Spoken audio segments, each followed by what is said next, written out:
하나님 아버지, 모든 찬양과 영광을 하나님 앞에 올려드립니다. 우리를 만세전부터 택하여 주시고 아무 자격도 없는 우리에게 하나님의 사랑을 부어주셔서 예수 그리스도를 믿는 믿음을 허락하여 주시며 여기까지 오기까지 오직 성령으로만 인도하여 주셨음을 믿고 감사를 드립니다.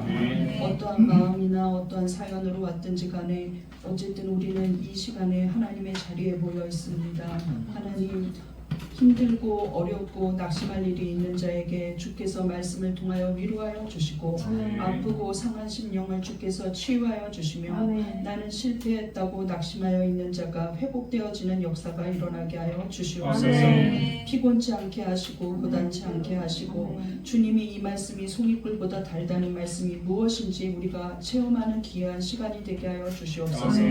전하는 자나 듣는 자나 하나님 앞에서 모두가 사랑받는 자녀입니다. 주님 말씀하여 주시고 우리가 응답받을 수 있도록 도와주시며 우리의 심령이 완전히 새로워지는 역사가 일어나는 수련회가 되도록 인도하여 주시옵소서. 처음과 마지막까지 모든 것을 하나님 앞에 의탁합니다. 주께서 은혜 위에 은혜로 끝나도록 인도하여 주시옵소서. 오늘도 특성으로 영광 돌린 목사님과 집사님이 함께 하시고 반주로 영광을 돌리며 예배를 위하여서 헌신한 모든 성도들을 기억하사 주께서 예배자로 세우셨사오니 주님께서 그 삶을 예배가 되도록 인도하여 주시며 수련회를 위해서 차량으로 봉사하고 또 음식으로 영광 돌리고 여러 가지로 헌신한 모든 성도들 위해 함께하여 주시사 그들의 땀방울과 그들의 헌신이 헛되지 않게 하여 주시어서 오늘 큰 은혜 받고 가는 귀한 시간 되게 하여 주시옵소서. 예수님 이름으로 기도드립니다. 오늘 요번 수련의 제목 주제가 무엇이죠? 다시 복음 앞에. 대답 못할까봐 제가 너무 겁나가지고 못할까봐 했는데 우리 원래 알던 것처럼 이번 수련의 주제가 무엇이죠? 다시 복음 앞에. 네, 다시 복음 앞에입니다. 세계에 167개 정도의 종교가 있다고 해요. 뭐 큰 종교도 있고 여러분이 듣지 못한 뭐 미개한 나라에서 믿는 여러 종류도 있고 뭐 이단, 사이비까지 다 합치면 167개 정도의 추정되기로는 그런 종교가 있다고 합니다. 그런데 이 167개의 종교를 보면 공통점이 있어요. 그들이 믿는 신과 교제하는 거에 집중하지 않아요.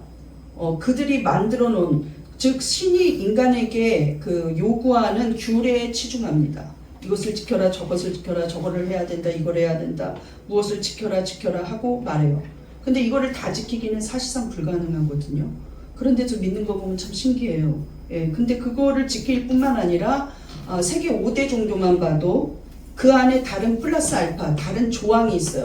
무엇을 지켜라 해놓고 뭐 하지 말아라, 뭐 하지 말아라, 뭐를 해라 하면서 1-1, 1-2, 1-3, 1-4 너무 많죠. 그래서 하지 말아버릴까 이런 생각이 들어요. 또 그것을 따르게 하는 그 신 말고 대표적인 스승이 또 있습니다.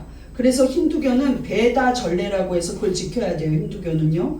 그리고 이슬람의 마호메트는 코란에 5가지 기둥을 세워놨습니다. 이게 5가지 코란의 기둥이다 해갖고 그거 꼭 지켜야 돼요. 또 불교도 팔정도, 사성제 이거 다 지켜야 합니다. 야, 쉽지 않죠? 여러분은 기독교가 제일 편한 줄 알고 계셔야 돼요. 그런데 예수님이 하나님 아니십니까? 예수님은 심플해요. 나를 따르라. Follow me. 이러고 끝났어요. 앞에 있던 무슨 모든 규칙 같은 거 예수님이 사실상은 내가 율법을 폐하러 온 줄로 하지 말라. 내가 율법을 완성하러 왔다. 그러니까 예수님이 십자가를 지심으로 완전히 구원을 이루면서 완성해 버리셨습니다. 누구 보고 너 보고 해라, 너가 해라 하지 않고 당신이 하셨어요. 이게 놀라운 파격적인 종교라는 거죠. 그래서 예수님은 자기 자신의 정체성을 이렇게 말합니다. 내가 곧 길이요 진리요 생명이라. 나를 따르면 그냥 저절로 따라지는 것이다. 나와 함께 가면 그냥 저절로 너는 일을 하는 것이다. 이렇게 말씀하셨어요. 얼마나 심플합니까? 그런데 예수님이 더 노골적으로 쉬게 해주겠다고 말해요. 무엇이라고 말하냐면 너희 수고하고 무거운 짐진 자들아 한 명도 빠짐없이 다 내게로 와라. 내가 너희를 쉬게 하겠다. 그렇게 말씀하셨습니다. 마태복음 11장 28절 시작. 수고하고 무거운 짐진다느라 다 내게 오라. 내가 너희를 쉬게 하리라. 나는 마음이 온유하고 겸손하니 나의 멍에를 메고 내게 배우라. 그리하면 너희 마음이 쉼을 얻으리니. 우리 마음이 쉼을 얻기 위해서 무엇을 하라? 나의 멍에를 베고 내게 배워봐라 하고 말하고 있어요. 예수님이 지신 멍에를 같이 좀 지면서 예수님께 배워봐라. 그런데 너희는 결론적으로는 어떻게 하냐? 플러스 1-1, 1-2 수도 없이 나올 것 같은데 심플하게 그냥 쉬게 될 것이라는 거예요. 근데 사실상 이 수고하고 무거운 짐 중에 가장 치명적인 짐이 무엇이냐? 사실 믿는 자들은 더 할 수 있어요. 잘못된 복음을 알고 나면 어떤 짐이냐면 내가 왜 예수를 믿으면서 이렇게 살지? 하는 짐입니다. 나는 왜 저 죄를 지었을까? 나는 왜 사기를 쳤을까? 나는 왜 나쁜 짓을 했을까?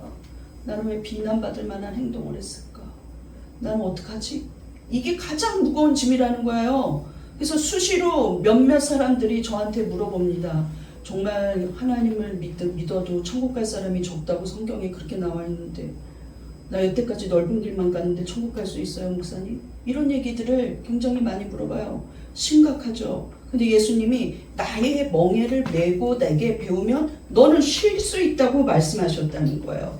자, 그 대화 가운데 우리는 이 한 사람의 대화를 좀 눈여겨볼 필요가 있어요. 엄청나게 눌린 자의 대표적인 모습이 누구냐면 바리새인입니다. 이 사람들은 누구보다 율법적으로 살아간다고 하지만 그들은 서로가 서로를 정죄해요. 끊임없이 정죄합니다. 바리새인들이 예수님이 살아계셨을 당시에도 한 율법에 26개 조항 정도를 평균적으로 넣었대요. 안식일을 지켜라. 하나님은 이렇게만 말씀하셨어요. 안식일에 아무 일도 하지 말고 오직 나랑 교제하자 이런 말씀이시거든요. 그런데 그들은 무엇을 걸으면 안 된다. 몇 걸음을 걸으면 안 돼. 무슨 일을 하면 안 된다. 얼마만큼 먹으면 안 된다. 이런 조항들을 만들어 놓은 거예요. 그러니 답답하죠. 이 틈 사이에서 어떻게 쉴 길이 없습니다. 그런데 니고데모라는 바리새인이 있었는데 이 바리새인이 굉장히 고민을 해요. 이 눌려있는 짐들을 어떻게 해결해 보려고 노력을 합니다. 그런데 예수님이 거듭나야만 천국에 간다는 거예요. 거듭나? 아니 두 번째 세컨드의 삶이 있어야 된다는 건데 어떻게 거듭나? 난 세상에 죽었다가 다시 태어나서 제2의 인생 사는 사람 본 적이 없는데 예수님께 찾아와 물었다는 것이죠. 예수님 도대체 어떻게 하면 거듭날 수 있습니까? 어떻게 거듭납니까? 이게 또 문제예요. 거듭나는 건 또 어떻게 해야 되냐? 여태까지 지키면서 살아왔는데 거듭나긴 또 어떻게 해야 되냐? 율법을 준수하며 살던 종교 지도자이고 바리새인이고 특히 이 사람은 산헤드린 공회원이었어요. 산헤드린은 유대인 중에서도 70명만 그 안에 들어가 있고 평생 명예직입니다. 그런데도 자기는 마음속에 고민하고 있었다는 것이죠. 그가 예수님을 찾아왔다는 건 엄청 파격적인 일이었어요. 왜냐하면 그 당시에 이미 바리새인들은 이제 예수를 믿는 자들, 예수를 하나님으로 인정하는 자들은 공회에서 쫓아낼 뿐만 아니라 회당에서도 쫓아내기로 결의한 뒤였는데도 니고데모는 찾아갔다는 것이죠. 그만큼 갈급한 문제가 있었습니다. 어떻게 다시 거듭나느냐? 그가 지켰던 종교적 완벽주의 있죠. 바리새인들이 지켰던 종교적 완벽주의는 엄청난 문제가 있다는 게 니고데모가 찾아왔던 증거예요. 왜냐하면 그렇게 열심히 70인 안에 들어도 영생을 얻는 길이 무엇인지 자기 안에 해답이 없어서 예수님께 물으러 왔다는 것은 치명적인 율법에는 문제가 있다는 거예요. 우리가 율법으로 천국에 가는 것이 아니라 율법은 우리가 죄인인 걸 알게 한다 그랬어요. 그게 율법의 기능입니다. 그런데 예수 안에 가면은 예수님을 만나면 그 안에 영생이 있습니다. 영생은 영원한 생명이에요. 영적으로 우리에게 생명을 부여해 주신다는 거죠. 그것도 끊임없이. 이것이 복음입니다. 기독교와 다른 종교가 다른 것은 바로 우리가 예수님께 가까이 가면 가까이 갈수록 심플하게 쉼을 얻을 수 있다는 거예요. 난 너무 고통스러워. 쉼을 얻을 수 있어요. 내 이 문제는 어떡하지? 예수님은 나에게 주라고 하세요. 여기다 내려놓으라고 하세요. 너는 쉬라고 말씀하신다는 거예요. 그리고 너는 내가 주는 멍에만 메어라 하고 말씀하신다는 거죠. 무엇인가 예수님은 다른 방법으로 우리를 거듭나게 하신다는 건 분명한 결론입니다. 믿습니까? 그러면 오늘 말씀의 제목은 마음의 뿌리까지 갈아엎어라입니다. 다시 한번 따라해볼까요? 시작. 마음의 뿌리까지 갈아엎어라. 우리 마음의 뿌리까지 한번 오늘 첫날 갈아엎어지는 역사가 일어나기를 간절히 바랍니다. 그렇다면 우리는 마음의 뿌리를 어떻게 갈아엎을까요? 마음이 흙인가? 갈아엎어야 되게 어떻게 갈아엎을 수 있을까? 그런데 처음부터 하나님이 하신다는 거예요. 내게로 와라. 그것만 하시고 하나님이 책임져 주신다는 거예요. 성경은 그렇게 말하고 있습니다. 여러분에게 위로를 주려고 하는 말보다 성경이 그렇게 말하고 있어서 제가 오늘 이 밤에 성경으로 제시하는 말씀을 들으면 하나님이 하시는구나 하고 위로를 받으실 거예요. 믿습니까? 첫 번째 1번 시작. 하나님의 새로운 영, 새 마음을 주십니다. 자, 니고데모 얘기로 돌아가 봐요. 사람이 어떻게 거듭납니까? 예수님, 어머니 뱃속에 들어갔다가 다시 태어납니까? 나라도 이렇게 물을 것 같아요. 그런데 예수님이 니고데모에게 개인적으로 1대1로 얘기한 이 사건이 요한복음 3장인데 요한복음 3장이 예수님의 구원론입니다. 그 유명한 요한복음 3장 16절이 예수님이 어떤 설교하다가 나타난 게 아니라 니고데모에게 하신 말씀이에요.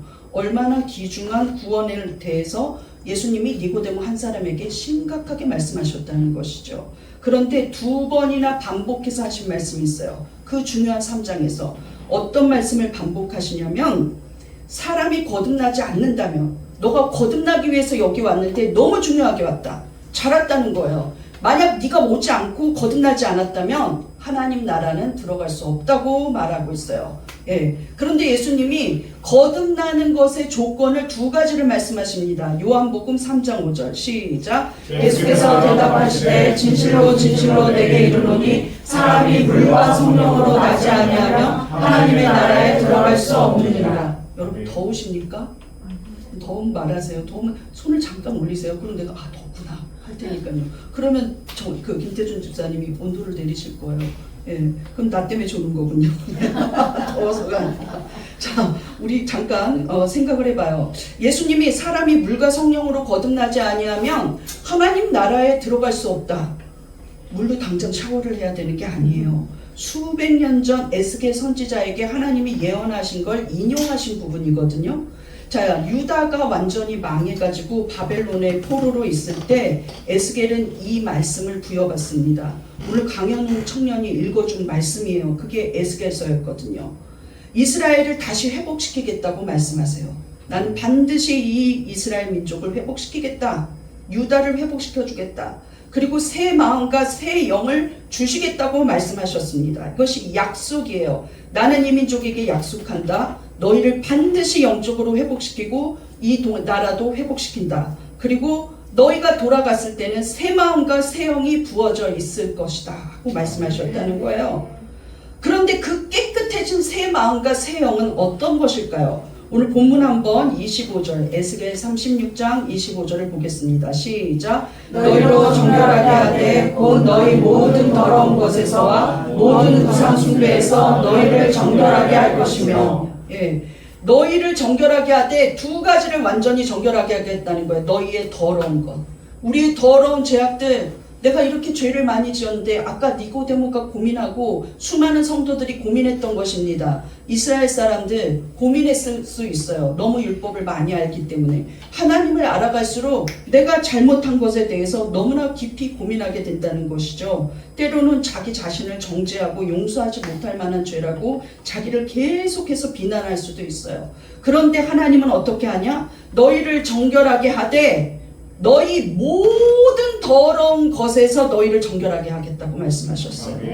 너는 용서할 수 없다고 치부해버리고 이건 큰 죄니까 용서를 못 받겠지.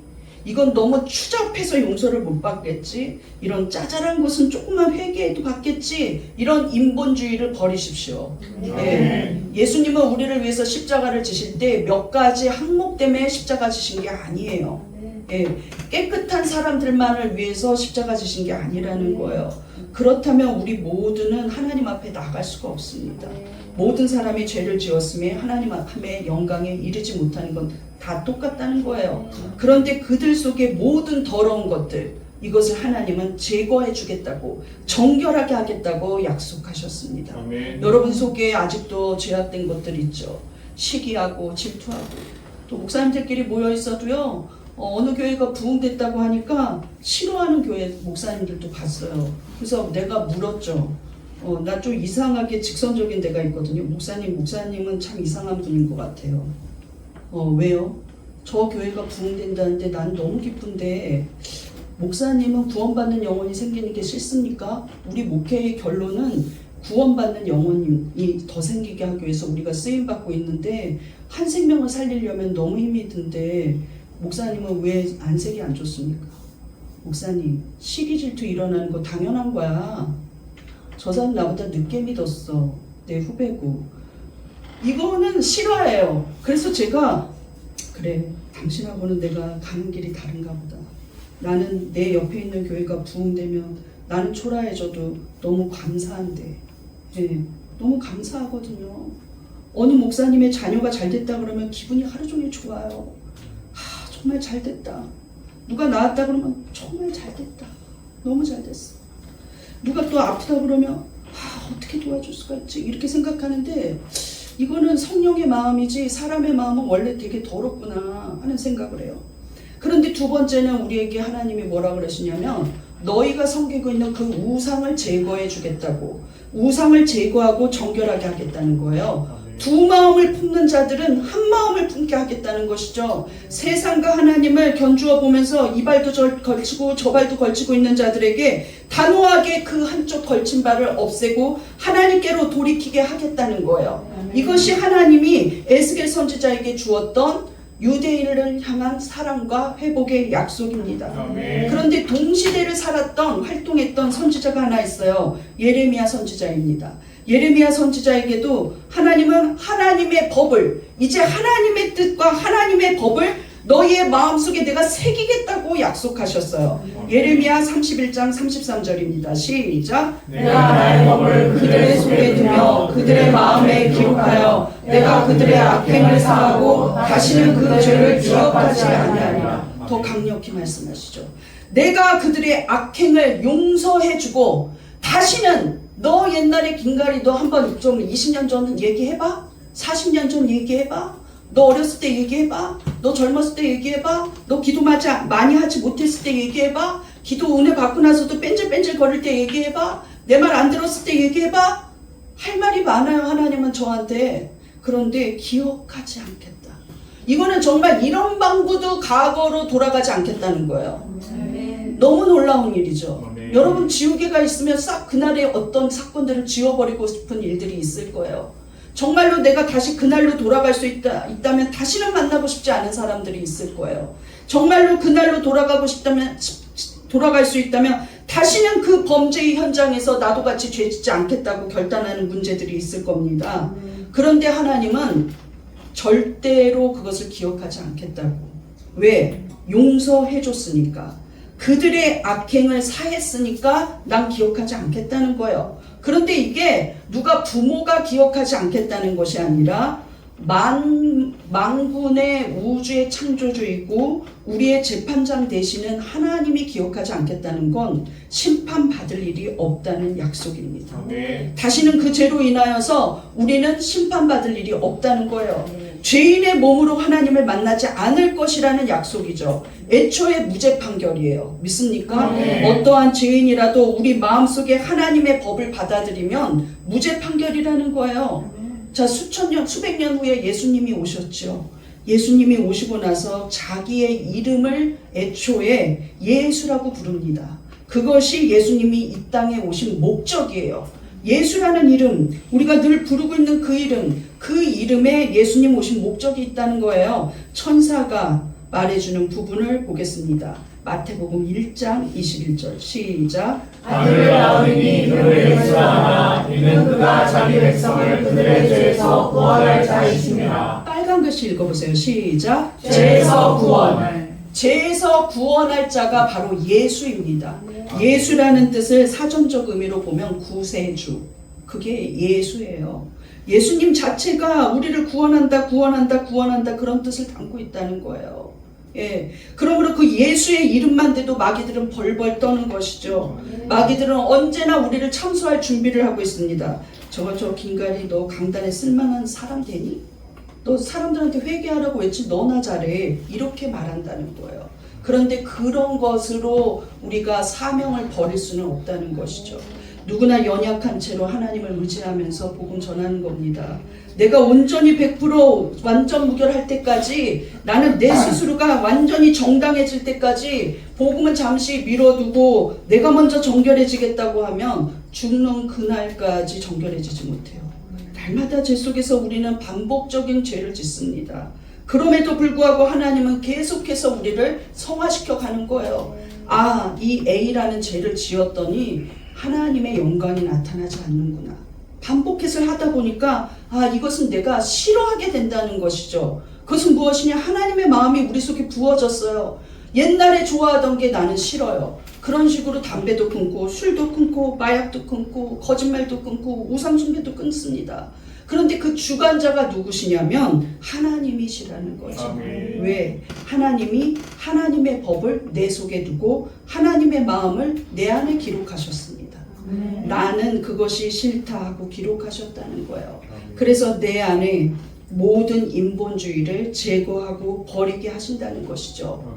여기서 우리가 하는 일은 오직 예수님의 피를 의지하고 믿는 것 외에는 할 일이 없습니다.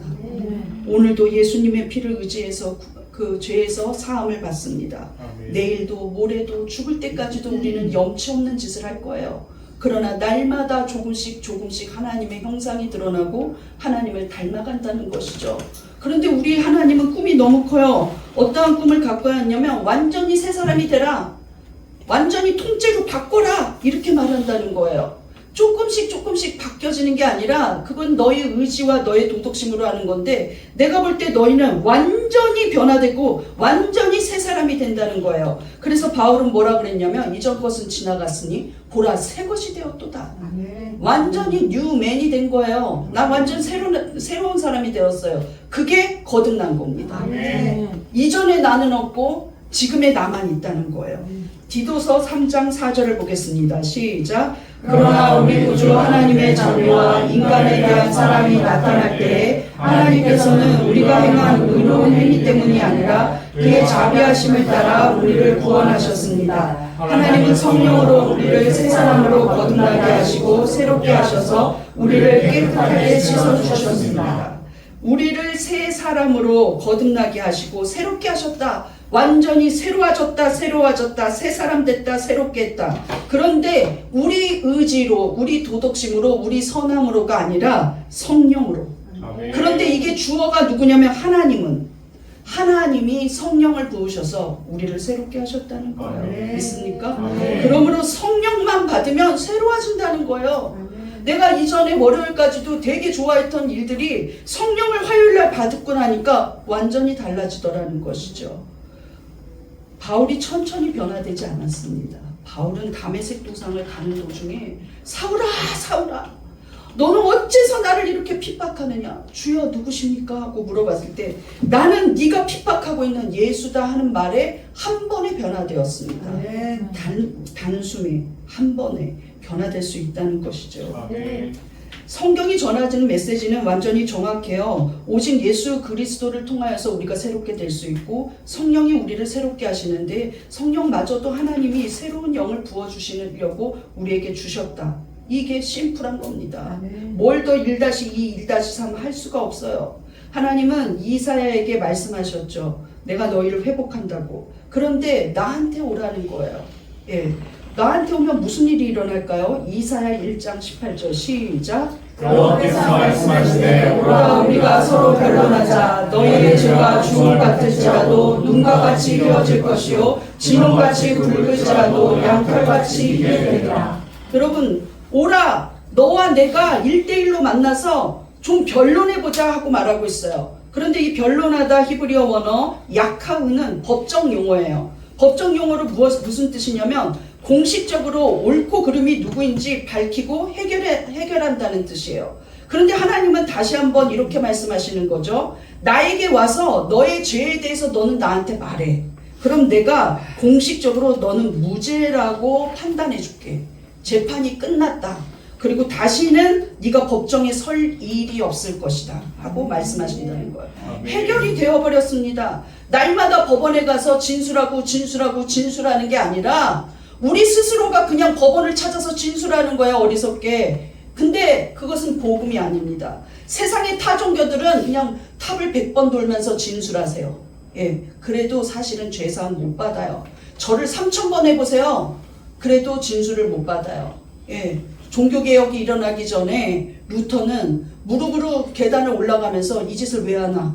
로마서 3장을 읽고 달라졌죠. 그 아들 예수의 피가 우리를 깨끗게 하실 것이요. 믿습니까? 그 아들 예수의 피가 우리를 깨끗게 하는데 탑을 왜 돕니까? 이것이 복음이라는 거예요. 너희 죄는 완전히 해결되었다는 선포. 이것이 우리에게는 복음입니다. 믿습니까? 아무리 악한 죄라도 하나님 앞에 나가서 변론하면 양털같이 희게 됩니다. 믿습니까? 우리 따라해 보겠습니다. 아무리 악한 죄라도 하나님은 용서하십니다. 양털처럼 희게 됩니다. 나는 하나님 앞에 무죄를 선고받았습니다. 그 무죄에 대해서 옛날 어떤 기록도 남기지 않겠다는 거예요. 예, 어떠한 서치도 할 수가 없어요. 긴가리 무슨 죄 지었는지 반드시 내가 밝혀내고 내가 정말로 너 죄 용서한 거는 다 나중에 기록해 놓겠다? 없다는 거예요. 아무 죄 없음. 왜? 예수를 믿었다는 것이죠. 믿습니까? 그 피로 우리가 들어가는 거예요. 그래서 오직 예수 외에는 구원받을 길이 없습니다. 믿습니까? 그러므로 자기 자신에 눌려있는 죄에서 이제는 해방감을 누리시기 바랍니다. 우리가 주 앞에 나와 오늘 이 밤에 주 앞에 변론하면 하나님 나의 죄를 용서하여 달라고 회개하며 하나님은 용서했다고 말씀하십니다. 믿습니까? 마음의 뿌리까지 갈아엎어라. 2번 보겠습니다. 시작. 통째로 갈아엎어지는 역사가 일어납니다. 죄에서 구원해 주셨다는 그 믿음, 죄사함의 은혜는 믿는데 거룩한 하나님의 백성으로 살아가는 자들이 작다는 것이죠. 거룩함. 주님의 거룩함을 나타내는 사람을 찾아보기가 너무 힘듭니다. 하나님은 하나님의 모습을 담기 원하시거든요. 내 자식 티가 나는구나. 그리고 죄에 눌리지 않고 죄에서 자유함을 받은 사람처럼 살아가기를 원하고 세상을 변화시키기를 원해요. 그래서 하나님이 한 계획을 세웁니다. 앞으로 너희를 새롭게 할 새 영을 부어주겠다. 우리 속에 창세기서부터 우리 안에 하나님은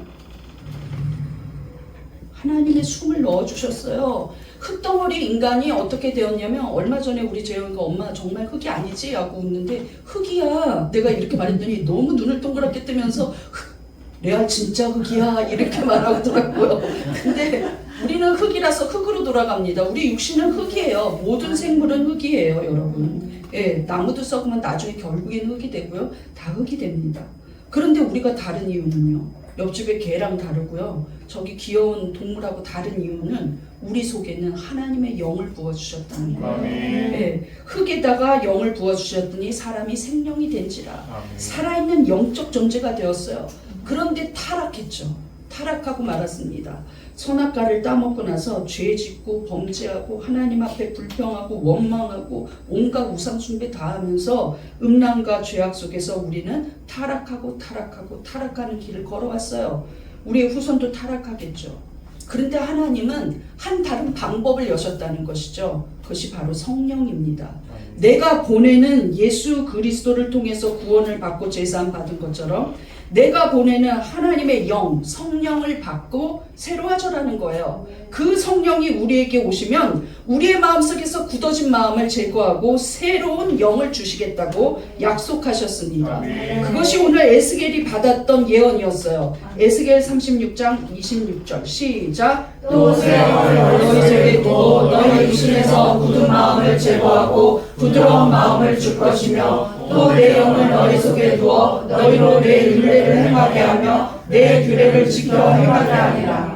내 영을 너희 속에 두었다 하고 말하고 있다는 거예요. 하나님의 영이 우리 안에 들어오면 저절로 우리는 사는 모습 속에서 이것대로 해 저것대로 해 하고 막 따라다니면서 누가 잔소리를 안 해도 나는 지금 교회에 가고 싶다 이 마음이 들어서 예배드리러 가요. 예배드리러 오늘 뿐만 아니라 기도회를 오고 싶다. 이 마음이 들어서 기도를 해요. 또 부르짖고 싶다 이 마음이 들어서 간절히 부르짖습니다. 내가 부르짖을 때 하나님은 응답하실 거라는 확신이 들기 때문이죠. 그거 누가 시킨 겁니까? 하나님의 영이 우리 안에 들어오신다는 거예요. 아멘. 이것이 거듭남입니다. 우리는 신약의 시대를 살고 있어요. 성령의 시대. 성령의 시대는 전인적인 그 획기적인 변화가 더 빨리 일어나요. 왜냐하면 성령을 물 붓듯이 부어주겠다고 아멘. 약속하셨습니다. 아멘. 예, 요엘 선지자에게는 내가 남종과 여종에게 성령을 물 붓듯이 부어주겠다. 그렇게 약속하셨어요. 아멘. 예수님이 니고데모에게 거듭남은 물과 성령으로 되어야지만 하나님 나라에 갈 수 있다고 하신 말씀이 바로 우리에게 하시는 말씀이라는 거예요. 물로써 깨끗하게 되고 제사함 받고 성령으로 거듭나서 전인격적인 거듭남이 있다면 너희는 하나님 나라에 갈 수 있다는 것이죠. 아멘. 누구든지 예수님의 부르심에 응하기만 하면 예수님, 제가 예수님 믿습니다. 예수님 아니면 나는 구원받지 못할 존재였습니다. 나 같은 죄인이 어떻게 용서받습니까? 오직 예수님의 거룩한 보혈로만 나는 거룩해질 수 있다고 믿는다면 우리는 깨끗함을 받습니다. 아멘. 그런데 예수님이 한 가지 더 요구하는 게 있었다는 거예요. 제사함 받고 끝나는 것이 아니라 나를 따르라고 하셨다는 것이죠. 내가 가는 길을 너도 가고 내가 하는 일을 너도 해라. 그것이 좁은 길이에요. 천국 가는 그날까지 우리 예수님 따라가는 겁니다. 믿습니까? 바울이 갈라디아 성도들에게 이렇게 말합니다. 내 안에 사는 이는 이제 내가 아니라 예수 그리스도이다. 완전히 연합한 모습을 갖고 있었어요. 나는 아무것도 없다. 내 생각도 없고 내 감정도 없고 내 자랑도 없다. 나는 이제 예수 그리스도께서 원하시는 대로 산다. 이렇게 말했어요. 아니 과연 어떻게 그렇게 살 수 있느냐는 것이죠. 성령의 은혜로 그가 그렇게 살았지 그의 의지로는 하루도 그렇게 살 수가 없었다는 거예요. 바울은 마지막에 로마 교회에 이런 편지를 보냅니다. 로마서 8장 10절 시작. 또 그리스도께서 너희 안에 계시며 몸은 죄로 말미암아 죽은 것이나 영은 의로 말미암아 살아있는 것이라. 몸은 죄로 말미암아 우리는 죄인이기 때문에 그 죄로 말미암아 선악과 따먹은 이후로 너희는 반드시 죽으리라 하고 말씀하신 그 말씀이 누구에게나 해당돼요. 안 죽는 사람은 없어요. 하루가 지나면 하루 더 빨리 우리는 죽음이 다가옵니다. 이틀이 지나면 우리는 더 빨리 죽음이 다가오는 거예요. 서서히 우리의 육신은 죽어간다는 것이죠. 그런데 우리의 영은 날마다 새로워져요. 하루가 지나면 더 새로워지고 예수를 믿으면 믿을수록 새로워진다는 거예요. 그것이 바로 성령이 우리에게 있다는 증거입니다. 아멘. 날마다 새로워진다는 거, 날마다 하나님을 더 사랑하게 된다는 거, 그것이 은혜라는 거예요. 이것이 통째로 갈아엎어지는 역사입니다. 이전에 나는 이런 성향이 아닌데 왜 이렇게 내가 말씀이 좋지? 이전에 나는 지구에서 앉아있기도 싫었는데 나는 이곳이 좋다. 이렇게 말하게 된다는 거예요.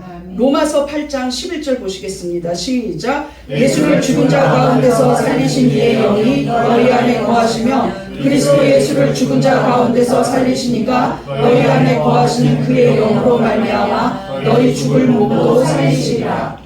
부활의 생명이 예수님을 살리신 그 부활이 예수님을 죽음 가운데서 살렸다는 건 생명이 있어서 살린 것이죠. 그것은 하나님의 주도적인 역할이었습니다. 그 영이 우리 안에 거하시면 우리가 죽을 몸도 살아날 뿐만 아니라 죽어서 아무것도 할 수 없는 영이 살아난다는 거예요. 아멘. 죽어가던 영혼이 살아난다는 것이에요. 믿습니까? 네. 통째로 갈아엎어 이전에 나는 없고 이제 새로운 나만이 있는 거, 예수 그리스도와 내가 하나 된 거, 그것이 통째로 갈아엎어지는 역사입니다. 아멘. 니고데모는 완전히 피상적으로 예수를 믿는 피상적인 믿음의 사람이었어요. 어떻게 믿냐?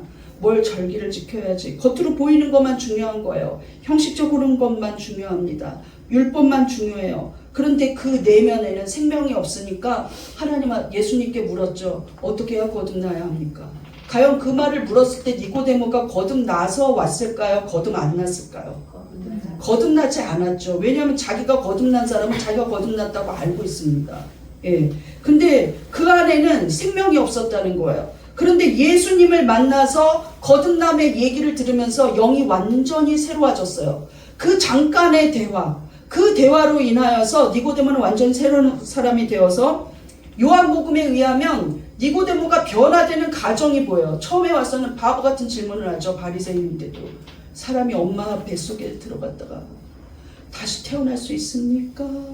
아닌 것 같아. 자기가 물어도 아닌 것 같으니까 있을까요? 하면서 물어봤다는 거예요. 그런데 이제 니고데모는 그 성품이 없어졌습니다. 이것도 밤에 찾아와서 남들 눈치 보여서 몰래 물어봤어요. 두려워가지고. 그런데 니고데모가 예수님을 십자가에 못 박자 하고 밤에 회의하는 그 공회에서 니고데모는 이렇게 말합니다. 언제부터 우리가 사람에 대해서 알아보지도 않고 그가 전하는 메시지도 들어보지도 않고 우리는 사람을 죽였느냐 이렇게 말해요. 이 말은 예수님을 완전히 변호했다는 것이죠. 그리고 성경은 이렇게 기록합니다. 니고데모가 예수님을 십자가에 못 박는 것에 반대했다. 예, 그 투표에 니고데모는 반대했습니다. 이게 완전히 정의로운 사람, 공의로운 사람, 하나님을 위해서 나서는 사람, 예수를 믿는 것을 부끄러워하지 않는 사람, 예수님 편에 선 사람으로 변화됐다는 거예요. 뿐만 아니라 한 가지 사건이 더 있죠. 예수님이 이제 십자가에서 돌아가셨을 때 니고데모는 장례를 치러줍니다. 자기 사비를 털어서 장례를 치러줘요. 정말로 변화되었다는 것이에요. 밤중에 두려워서 찾아와가지고 터무니없는 애기 같은 얘기를 했던 니고데모는 통째로 갈아엎어졌습니다. 누구를 만나서? 예수님을 만나서. 여러분, 우리도 두려워서 찾아왔던 니고데모처럼 막연히 우리의 죄악 때문에, 막연히 우리의 연약함 때문에 예수님 앞에 나 어떻게 하면 좋을까요? 다시 강단에 설 수 있을까요? 예수님, 나 같은 사람도 다시 용서받을 수 있을까요? 나 같은 사람이 어렸을 때 받았던 은혜 다시 받을 수 있을까요? 내가 다시 회복될 수 있을까요? 물을 수 있습니까? 있습니다. 그런데 예수 앞에 물으면 해결이 된다는 거예요. 믿습니까? 어찌됐든 저찌됐든 어떤 모습으로든 하나님 앞에 다시 돌이키면 됩니다. 탕자가 돌아올 때요, 성경에 그가 아버지가 너무 보고 싶어서 정이 그리워서 아버지를 사랑해서 돌아오지 않았습니다. 배가 고파가지고 내 아버지 집에는 먹을 것이 많다 이러면서 돌아왔어요. 먹을 거 해결하러 돌아왔는데 아버지는 어찌됐든 저찌됐든 내 아들을 찾았다 이러면서 잔치를 열어줍니다. 이것이 아버지의 마음이에요. 예, 그게 조건이 좋고 보기에 화려하게 성공해서 하나님이 받아주시는 게 아니라는 것이죠. 우리가 그저 예수 그리스도 이름으로 예수님 앞에 나오면 너는 통째로 갈아엎어지는 역사가 일어날 것이라는 거예요. 믿습니까? 수련회에 왔다면 너는 통째로 갈아엎어지는 은혜가 임할 것이라는 거예요. 믿습니까? 누가 막 가자 그래서 왔든 내절을 하러 왔던 먹을 걸 많이 준다고 해서 왔건 뭐 누구 좀 도와주려고 왔건 이 자리에 있으면 통째로 갈아엎어지는 역사가 있다는 거예요. 믿습니까? 그러므로 예수님을 찾는 자는 예수님은 절대 외면하고 돌아가게 하지 않습니다. 예, 우리 한번 고백해 보겠습니다. 이제 내 안에 예수의 생명이 있습니다. 나는 통째로 갈아엎어졌습니다. 통째로 갈아엎어졌습니다. 믿습니까? 자, 마지막 마음의 뿌리까지 갈아엎어라. 3번 시작. 새로운 영혼 반드시 열매를 맺습니다. 예수님이 제자들을 택하여 부르실 때 나를 따라와라 이렇게 말했어요. 근데 따라오면 먹을 것을 준다, 뭐 명예를 준다 이러지 않고요. 내가 너희가 완전히 직분 하나가 완전히 변화되는 인생을 살게 해준다는 거예요. 그것이 무엇이냐? 너희는 앞으로 사람을 낳는 어부가 될 것이라고 약속합니다. 마태복음 4장 19절 시작. 나를 따라오라. 내가 너희를 사람을 낳는 어부가 되게 하리라. 여기서 보세요. 어부가 될 것이다가 아니에요. 내가 어부가 되게 해주겠다는 거예요. 예, 어부가 되라 이렇게 말씀하시지 않았어요. 그러면 우리 스스로가 어떻게 하든지 어부가 되려고 노력을 해야 되겠죠. 그런데 나를 따라와라. 나만 따라온다면 너희는 사람을 낳는 어부가 되게 내가 해주겠다는 거예요. 어부가 되게 하시는 분은 예수님이었습니다. Follow me. 나만 따라오면 너는 어느샌가 어부가 되어 있을 거라는 것이죠. 너희가 이렇게 어부가 사람을 낳는 어부로 살 수 있는 거 하나님 은혜라는 거예요. 이게 사명입니다. 믿습니까? 시간이 흘러서 여기가 마태복음 4장인데 시간이 흘러 예수님 곧 이제 승천하십니다. 그래서 마태복음의 끝장으로 가도 마찬가지 얘기예요. 마태복음 28장 19절 시작. 너희는 가서 모든 민족을 제자로 삼아 아버지와 아들과 성령의 이름으로 세례를 베풀고 내가 너희에게 분부한 모든 것을 가르쳐 지키게 하라. 볼지어다 내가 세상 끝날까지 너희와 항상 함께 있으리라. 아멘. 사람 낚는 업으로 거듭난 제자들에게 예수님은 너희가 성령의 이름으로 세례도 베풀고 내가 가르친 것 모든 것들을 그들도 지키게 해라. 내가 세상 끝날까지 너희와 항상 함께 있을 것이다 하고 말씀하셨다는 거예요. 구원의 은혜와 부활의 생명을 전하기 시작했다는 거죠. 이 말씀을 통해서. 그들은 정말로 약속하신 성령을 받았습니다. 그런데 제사함 받는 것으로 끝나지 않고 예수님을 따라갔더니 제사함 받는 것으로 끝나지 않고 이제는 그들이 오순절의 성령의 임재로 말미암아 마음이 통째로 갈아엎어졌어요. 오순절 성령의 영적 변화가 일어났습니다. 예수님이 주신 제자의 사명을 감당할 수 있는 자들이 되었어요. 그런데 그들은 결과적으로 어떻게 되었습니까? 자, 베드로는 수천 명의 사람을 회개하는 설교의 메시지를 전하는 자가 되었어요. 도망가서 예수님을 저주하고 부인하고 이러던 사람이 그 입술로 복음만 전하면 수천 명이 복음을 받아들이고 회개합니다. 그런 설교자가 될 뿐만 아니라 나중에 복음을 전하는 걸 포기할 수 없어 그는 십자가에 거꾸로 매달려 죽는 그런 생명을 거는 자가 되었어요. 베드로의 동생 안드레도 십자가에서 순교했습니다. 알페오의 아들 유다 있죠. 터키에서 복음 전하다가 매를 맞아서 죽었어요. 도마는 인도에서 복음 전하다가 창에 옆구리를 찔려서 죽었어요. 그 그림도 있더라고요. 야고보는 참수형을 당했죠. 빌립은 돌에 맞아 죽었어요. 마태는 장작더미에서 화형을 당해 죽었습니다. 그런데 이들은 다 이전에는 무엇을 하는 자였다면 도망가는 자들이었어요. 언제 도망갔냐? 결정적으로 예수님이 십자가를 지실 때 도망가 버렸다는 거예요. 예. 너무 무서워서 도망갔다는 거예요. 옆에 있을 수 없었죠. 그리고 예수님이 십자가에서 죽으셨을 때는 문을 꽁꽁 걸어닫고 이제 우리 죽게 생겼다. 어떡하냐 진짜 죽게 생겼다 이러고 있었어요. 그런데 여러분 예수님은 여러 번 말씀하셨어요. 나는 부활할 거라고. 그런데 믿을 수 없었다는 것이죠. 못 믿겠어요. 죽는 걸 봤으니까 반드시 우리도 죽는다. 야 이제 정말 공회원들이 우리까지 죽이면 어떡하냐. 우리가 3년 동안 예수님 따라다닌 거 사람들은 다 아는데 큰일 났다. 어떡하면 좋냐. 어디 가서 숨어 있어야 되냐. 이렇게 걱정하는 자들이 이제는 당당하게 십자가를 지고 매를 맞고 불 속에 들어가고 돌에 맞아 죽어도 복음만큼은 절대적으로 전하는 자들이 되었다는 것이에요. 완전히 통째로 갈아엎어진 자들은 열매가 반드시 있습니다. 나는 간혹 얘기해요. 기도회 때 전도를 하지 않는 사람은 저 사람이 구원을 받았나? 나는 의심을 진심으로 해요. 저 사람이 구원을 받았으면 어떻게 저렇게 복음을 안 전하고 살아갈 수가 있나? 가장 친한 사람한테도 예수 믿으라고 얘기 안 하는 거 보면 저거는 지옥을 안 믿는 거 아니야? 이런 생각이 든다는 거예요. 예수를 믿고 새 영을 받으면 삶의 목적이 송두리째 바뀌어서 나는 어떡하든지 가서 세례를 주고 주님이 명령하시는 대로 지키게 하는 제자를 만들어내고 제자가 제자를 양성하고 제자가 제자를 양성하는 일을 내가 하겠다는 결단이 저절로 생깁니다. 믿습니까? 네. 그런데 많은 성도들이 예수님의 메시지는 분명히 많은 사람에게 세례를 주고 내 이름대로 내 말씀대로 살게 하고 그것을 지키게 하라 이렇게 말했는데 많은 성도들이 이것을 와서 세례를 받고 가만히 조용히 다녀라 이런 걸로 바꾸고 있다는 거예요. 메시지를 바꿔버려요. 이걸 그냥 명령이 아니라 부탁쯤으로 생각한다는 거예요. 예수님은 단순한 부탁이 아니라 우리에게 사명을 부여해 주셨습니다. 믿습니까? 초대교회 제자들은 의무감이 아니라 기쁨으로 예수님이 주신 제자의 사명을 감당하고 계속해서 제자를 생산해내는 일을 즐거움과 기쁨으로 감당했습니다. 예, 우리는 통째로 갈아엎어져야 됩니다. 나에게 주신 이 죄만 계속 생각하면서 하나님 나 어떻게 해요? 난 비참해요. 난 가난해요. 난 못났어요. 난 부족해요. 이런 핑계만 될 것이 아니라 우리는 예수 그리스도 앞에 나와서 변론하자는 말에 같이 순종하면서 변론해야 돼요. 내가 먼저 얘기하면 하나님 말씀하십니다. 그래 어차피 모든 사람은 죄인인데 내가 그런 죄인을 위해서 십자가에서 예수를 죽게 했으니 염려할 필요가 없다. 예수가 죄를 이겼고 예수가 부활했으니 너는 생명이 있다 하고 말씀하세요. 그대로 죽어라, 그대로 끝내라, 비참한 인생이다, 나 아는 척하지 말아라 하시지 않는다는 거예요.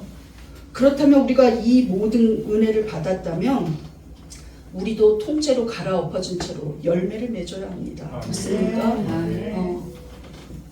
나에게 와서 제자가 되라는 말씀, 사람 낚는 어부가 되라는 말씀은 완전한 변화를 일으켜서 네 인생 한번 걸어보라는 말씀이지 그냥 때가 될 때 그냥 얘기해라 이런 말이 아니에요. 예. 그러므로 우리가 은혜를 받는 이유도 나를 통하여 한 사람, 두 사람, 세 사람, 네 사람, 10사람, 100사람이 예수 그리스도 이름으로 살아가게 되는 제자가 되게 하기 위하여 오늘 이 자리에 있습니다. 그러므로 우리는 사명을 걸고 기도해야 합니다. 그렇습니까? 우리 고백해 보겠습니다. 나는 침묵하지 않겠습니다. 나는 침묵하지 않겠습니다. 나는 예수님을 전하는 제자입니다. 나는 예수님을 전하는 제자입니다. 통째로 갈아엎어지겠습니다. 통째로 갈아엎어지겠습니다. 예전에 부끄러워했던 자들 통째로 갈아엎어지십시오. 예전에 침묵했던 자들 이제는 말하십시오. 예전에 소심했던 자들 이제는 대범하게 이야기하십시오. 하나님이 원하시면 니고데모처럼 변화될 수 있습니다. 결론을 보겠습니다. 마음의 뿌리까지 갈아엎어라. 1. 하나님의 새로운 영, 새 마음을 주십니다. 2. 통째로 갈아엎어지는 역사가 일어납니다. 3. 새로운 영은 반드시 열매를 맺습니다. 우리 이 시간에 다 같이 큰 소리로 통성으로 기도하시는데 하나님 마음을 통째로 갈아엎는 놀라운 역사가 일어나게 해주시고 이번 수련회가 헛된 시간이 아니라 시간 은혜 받는 회개의 역사가 일어나게 해달라고 주여 한번 부르짖고 크게 기도하시겠습니다.